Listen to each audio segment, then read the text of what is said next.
বাংলাদেশ অনূর্ধ্ব-১৯ দলের দুর্দান্ত জয়, দক্ষিণ আফ্রিকাকে হারিয়ে জিম্বাবুয়েতে চমক।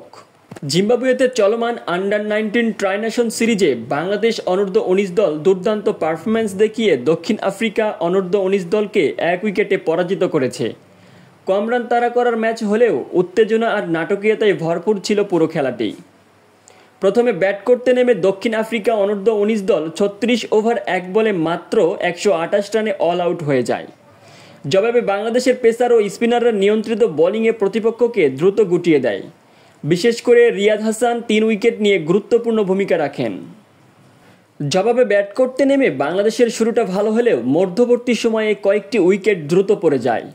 ১২৮ রানের সহজ লক্ষ্য তাড়া করতে গিয়ে বাংলাদেশ হারায় ৯টি উইকেট। তবে শেষ দিকে শান্ত মাথায় খেলেন রাফি হাসান, যার ব্যাটিংয়ে ৪০তম ওভারে জয়ের লক্ষ্যে পৌঁছে যায় বাংলাদেশ দল। এই জয়ের ফলে পয়েন্ট টেবিলে বাংলাদেশ অনূর্ধ্ব-১৯ দল গুরুত্বপূর্ণ অবস্থানে উঠে এসেছে।